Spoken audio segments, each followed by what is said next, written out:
चलिए अब जानते हैं रिफ्लेक्सिव प्रोनाउन और एम्फैटिक प्रोनाउन में डिफरेंस क्या होता है। दोनों प्रोनाउन देखने में सेम होते हैं लेकिन इसमें कुछ अलग होते हैं। अब जानते हैं जी इसमें डिफरेंसेस होते क्या है, उसके लिए आप बने रहिए, ठीक है। सबसे पहले बात करें, एक नोट करके लिखिएगा, रिफ्लेक्सिव प्रोनाउन। रिफ्लेक्सिव प्रोनाउन में वर्ब का प्रभाव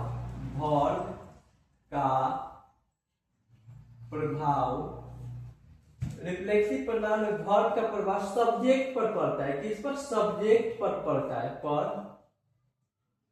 पड़ता है। जबकि एम्फैटिक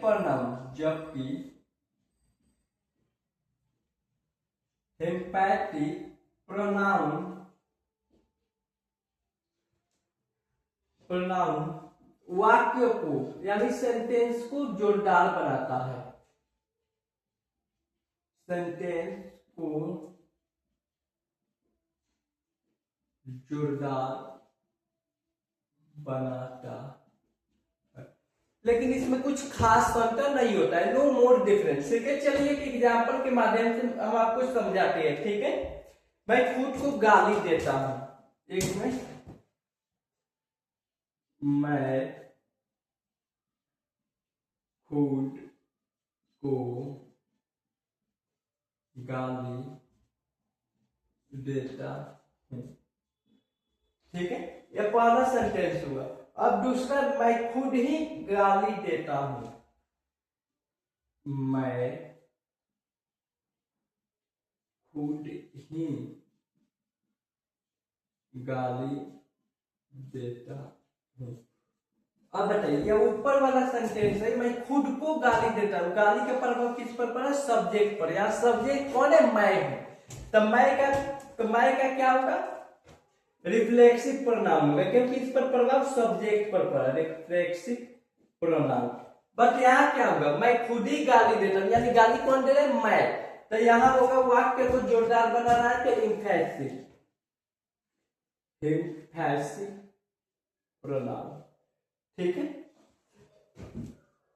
चलिए अब इसको बनाएंगे कैसे? मैं खुद को गाली देता हूं, तो मैं का आई अब्यूज माई सेल्फ। ठीक है, बट इसमें बनेगा, इसको बनाएंगे कैसे? इसको बनाने के लिए आई माई सेल्फ अब्यूज, क्या? आई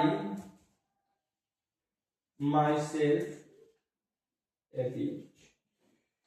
देखिए यहाँ सब्जेक्ट के बाद वर्ब आया, बट यहाँ सब्जेक्ट के बाद रिफ्लेक्सिव प्रोनाउन आया। ठीक है, चलिए अब आगे देखते हैं पर्सन के बारे में। What is person? पर्सन होते क्या है, जो कि ग्रामर का बहुत ही बेहतरीन टॉपिक है, प्रोनाउन के अंदर आता है पर्सन। क्योंकि बहुत आगे चला जाएगा तो हम पढ़ाएंगे, इसमें आपको वॉइस, नरेशन, इन सब में पर्सन का बहुत ही बड़ा रोल होता है, खास करके नरेशन में। तो अभी मैं पढ़ा देता हूं पर्सन। ठीक है,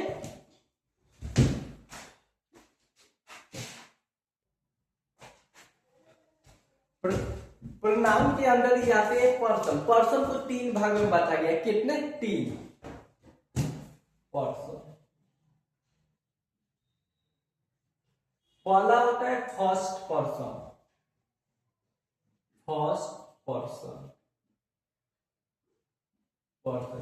दूसरा सेकेंड पर्सन, और तीसरा को थर्ड पर्सन। अब देखिए, फर्स्ट पर्सन होता है क्या? जिसके बारे में कुछ कहा जाए। क्या? जिसके बारे में कुछ कहा जाए। यह होते कौन कौन है? यह मात्र जो होते, पहला आई और दूसरा वी। आई और वी को कौन पर्सन में रखेंगे? First person. दूसरा होते है सेकेंड पर्सन, सुनने वाले को सेकेंड पर्सन, सुनने वाले को सेकेंड पर्सन। अब यह कौन होती है? मात्र एक होता है, दैट इज यू। यू कौन पर्सन है? Second person. तीसरा होता है थर्ड पर्सन। कहने वाले को थर्ड पर्सन। अब थर्ड पर्सन कौन होते हैं? जो बच गए, ही, सी, इट, दे, ये सब क्या है? थर्ड पर्सन है। ठीक है, अब देखिए, अभी ये तो मैंने बता दिया, first person, second person, third person. अब आपके दिमाग में एक क्वेश्चन आ रहा है, सर ये तो मैंने जान गया, लेकिन इसका यूज कहाँ करेंगे? सेंटेंस में करेंगे। अब कैसे? चलिए दिखाते हैं आपको। अगर गुड सेंस हो, अगर आप कोई अच्छा काम कर रहे हैं, तो 2, 3, 1 का नियम। कौन सा नियम? Good sense. अच्छे काम के लिए 2, 3, 1 का रूल। ठीक है, अगर आप बुरा काम कर रहे हैं, तो उसके लिए 1, उसके लिए देखिए, अगर आप अच्छा काम कर रहे हैं तो उसके लिए 2, 3, 1 का नियम। उसमें से देखिए 2, 3 में कैसे होगा? इसको भी 3 डिवाइड, अगर 2 पर्सन होगा तो 2, 3, 3, 1, उसके बाद 2, 1। अब आप सोच रहे हैं सर ये क्या है? अभी मैं बताता हूँ यह 2, 3 रूल होते क्या है, गुड सेंस होते क्या है। ठीक है, तब तक के लिए मैं बोर्ड को क्लीन कर देता हूँ, क्योंकि बोर्ड पर काफी लिखा चुका है। ठीक है,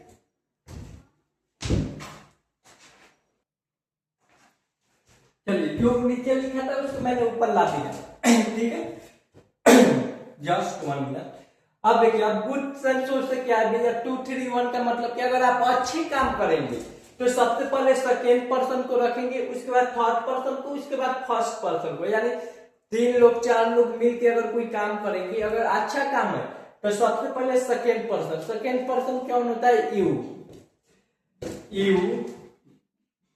third person he, you, E and I. Last में अपने आप को help the poor, help the poor. यानी कि वह, मैं, सभी, तुम, वह और मैं क्या किए? गरीबों की मदद किए। हेल्प करना what type of sense? That is a good sense, क्योंकि एक दूसरे किसी की हेल्प करना एक अच्छी आदत है। तो अच्छे काम के लिए सबसे पहले सेकेंड पर्सन, उसके बाद थर्ड पर्सन, उसके बाद फर्स्ट पर्सन। यहां तक तो क्लियर हो गया। आई होप दैट क्लियर हो गया what is 2, 3, 1। But question is arising in your mind, what is 2, 3, what is 3, 1, what is 2, 1। That means 2, 3 अगर पर्सन 2 ही हो, यानी सेकेंड पर्सन और थर्ड पर्सन, मात्र 2 ही पर्सन हो, यानी कि सेकेंड पर्सन यू और थर्ड पर्सन कौन होगा? You, he, help the poor. अगर 2 पर्सन हो, सेकेंड और थर्ड, तो इस रूल को यूज करेंगे। ठीक है, अगर थर्ड पर्सन और फर्स्ट पर्सन हो, तो कैसे होगा? Third person he and I help the poor, help the poor. ठीक है, अगर 2 पर्सन हो, सेकेंड और थर्ड, तो सबसे पहले सेकेंड को रखेंगे, you and I help the poor. यहां तक क्लियर है? कोई डाउट, कोई प्रॉब्लम? चलिए, अब गुड सेंस तो आपका खत्म हो गया। अब व्हाट इज बैड सेंस?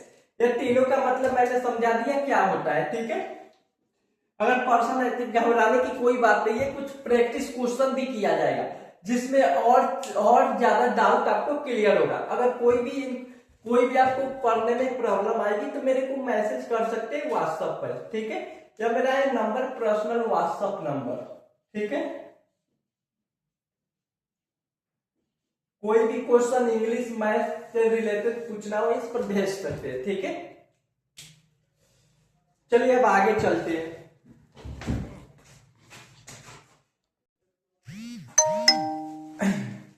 चलिए, अच्छे काम में मैंने बताया कि इसका पहले खुद का क्रेडिट लेना है।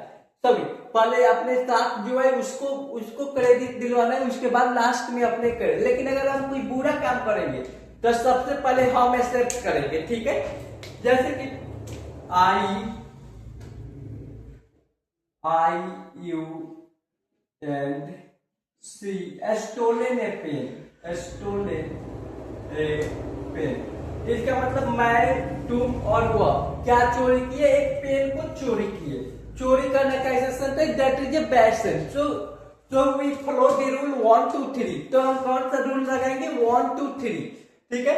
वैसे इससे अगर बुरा काम, अगर दो आदमी हो तो पहले फर्स्ट पर्सन, उसके बाद सेकेंड पर्सन, उसके बाद सेकेंड पर्सन, थर्ड पर्सन, उसके बाद first person, third person, 1 2 2 3 1 3, just यही होता है, ठीक है। अब चलते हैं थोड़े प्रैक्टिस क्वेश्चन कर लेंगे।